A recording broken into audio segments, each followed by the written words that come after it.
안녕하세요. 문화재가 있는 곳이라면 어디라도 출동하는 안상태입니다.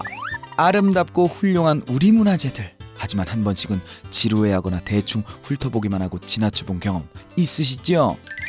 그런데 문화재를 쉽고 재밌게 즐길 수는 없는 걸까요? 아하! 있어! 문화재를 이용해서 만들고 부수고 숨은 이야기도 들려주는 전문가가 있지.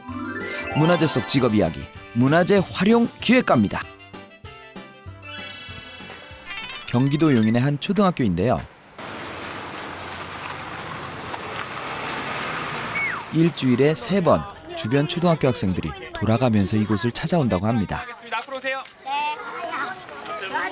찾아오는 이유가 무엇이냐? 바로 용인시에 있는 문화유적에 관한 체험 수업을 받기 위해서인데요.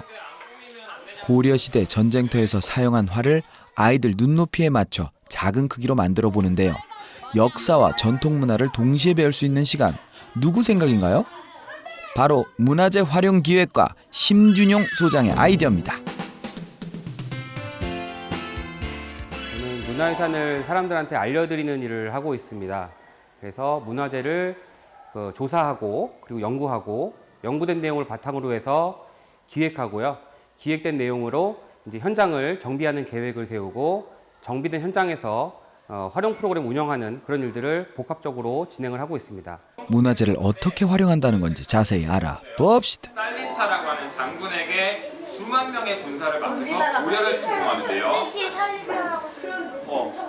살린타 장군이 당시 최고의 군대, 몽골군, 원나라 군대를 이끌고 수도였던 개경이라고 하는 도시가 포위되자 결국은 항복을 했어요. 자, 너희가 원하는 교과서 안에서는 배울 수 없는 문화재와 관련된 역사를 흥미진진한 이야기로 들려주고요. 야외에서는 아이들을 역사 속 주인공으로 만들어주기도 합니다. 내 화살을 받아라! 처인성 전투를 승리로 이끈 김윤우 장군 나가신다! 난생 처음 만져보는 국궁의 재미에 푹 빠진 아이들. 정말 신나는 것 같죠? 컴퓨터 잘 조절하니까 빨간색이랑 노란색에 잘 맞추더라고요. 직접 활을 쏘니까 뭔가 신기하고 또 나중에 올 것 같아요. 유적지 처인성과 문화유산 국궁의 만남. 이렇게 문화재를 이용해 체험놀이를 하겠다는 발상은 어떻게 하게 되셨나요, 소장님?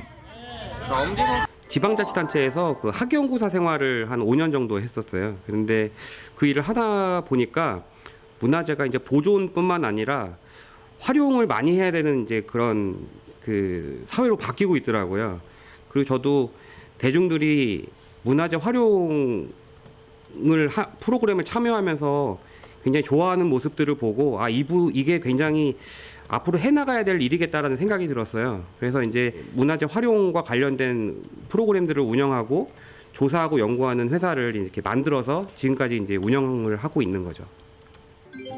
문화재 활용 기획가에게 물론 아이디어가 중요하죠. 하지만 더불어 중요한 게 또 하나 있는데요. 바로 현장 답사입니다. 하나의 프로그램을 개발하기 위해 전국에 흩어져 있는 문화재를 찾아 발품 파는 수고와 시간 투자는 필수. 이렇게 현장 답사를 중요하게 생각하는 이유 당연히 있을 텐데요. 소장님께 들어보죠. 소장님. 문화재 활용 프로그램의 기획은 현장에서 보지 않으면은 이렇게 느낄 수가 없어요. 그래서 탐방을 굉장히 많이 하는 편이고 현장에 나와보지 않고 기획을 하게 되면은 그것들이 오류가 많고 문제가 많이 발생이 돼요. 그래서 꼭 현장에 나와서 아이디어를 많이 얻으려고 노력을 하는 편이고요. 프로그램 진행하는 중간중간에도 현장을 확인을 해가면서 또 수정할 건 수정하고 그렇게 좀 진행을 하고 있습니다. 문화재는 직접 봐야 느껴지고 느낌이 와야 아이디어가 떠오른다는데요. 사소한 것이라도 메모해서 아이디어를 놓치지 않는 자질은 꼭 필요하다네요. 이런 어떤 자연생태 올해 처인성 사업은 이제 거의 마무리가 됐는데 내년도에는 좀 이제 또 변화를 좀 줘야 되겠죠. 일단 올해 했던 것들 중에서 성과가 좋았던 것들은 교육 프로그램도 계속 유지하고요. 네. 그 다음에 이제 성곽 만들기 체험 같은 것들 보강해가지고 이제 처인성이랑 우리나라 역사적인 성곽들 같이 교육할 수 있는 그런 프로그램들 병행해서 진행하면 좋을 것 같습니다. 기존 프로그램을 개선할 때도 답사는 하는데요. 이렇게 현장 답사가 많은 게 이 일의 특징이자 매력입니다. 그렇다고 사무실에서 하는 일이 없는 것도 아닙니다. 결과 이게 황룡사 9충 목탑 자리예요. 9충 목탑. 9충 목탑인지 아무도 모르겠죠. 지금 보면은 사진을 찍어줄 거예요. 360도 사진을 찍어줄 건데 어떻게 기획하느냐에 따라 체험객들의 반응은 천차만별입니다. 그래서 항상 더 쉽게, 더 재밌게를 고민하고 정확한 역사를 알려주기 위해 공부하는데요. 그 결과 비좁은 사무실 안에서 전통 건축 방식을 재현하는 소장님. 이렇게 해야 문화재 활용 기획가 스스로 문화재를 완벽하게 이해할 수 있다고 합니다. 이 미니어처들만 봐도 문화재를 놀이로 만드는 과정에 얼마나 많은 역사 공부가 필요한지 알 것 같네요. 그런데 이번엔 또 어디를 가시나요?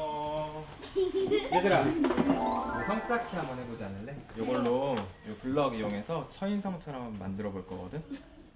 이번엔 옛 성의 건축 방식을 알려주고 싶은 소장님. 아이들이 어디에서 재미를 느끼고 또 알려주고자 하는 문화재 이야기를 흥미있어 하는지 체크를 합니다. 간단한 도구를 이용한 것들 뿐인데 문화재를 놀이로 받아들이는 아이들. 보람을 느끼는 순간도 많으시겠어요. 현장에서 프로그램 운영을 마친 다음에 사람들이 참 이런 프로그램 운영해줘서 고맙다. 또 앞으로 이런 프로그램 있으면 좀 알려달라. 또 정말 좋은 일 하신다라는 얘기를 들었을 때 참 보람을 많이 느끼게 되고요. 또 문화유산 현장에서 좋은 문화유산을 직접 가까이 보고 느낄 때 굉장히 많은 보람을 느끼고 있습니다. 우리 문화재에 대해 몰랐던 것들을 알게 되고 잘 알게 되니 아끼는 마음이 생기는 건 당연한데요. 가만 보니 문화재 활용 기획과는 문화재 홍보대사네요. 안 그렇습니까? 그래서 알아봤습니다. 문화재 활용 기획과 어떻게 하면 될 수 있나요? 네? 아, 그건 제가 설명을 드리죠. 먼저 문화재 활용 기획과가 되려면 역사학과나 고고학과, 문화 콘텐츠학과 등 우리 문화재에 대해 깊이 공부할 수 있는 학과들을 전공하는 게 도움이 됩니다. 그리고 또 하나 필요한 자질도 있는데요. 이 일을 굉장히 재미있어 해야 되는 것 같아요. 그래서 일단은 이 일을 재미있게 하려면은 답사 같은 것도 이제 좋아해야 되고, 일단 문화유산을 공부하는 것 자체를 또 좋아해야 되고, 그 자기가 아는 것들을 사람들한테 가르쳐 주는 것도 굉장히 좋아해야 되고, 그리고 이제 최신의 트렌드를 맞춰가지고 사람들한테 또 다가갈 수 있는 어떤 기법들 같은 경우에도 관심을 많이 가져야 되는 것 같아요. 이제 그런 것들을 좋아하는 사람들이 이쪽 분야에서 활동을 하게 되면은 재밌게 활동할 수 있을 것 같습니다.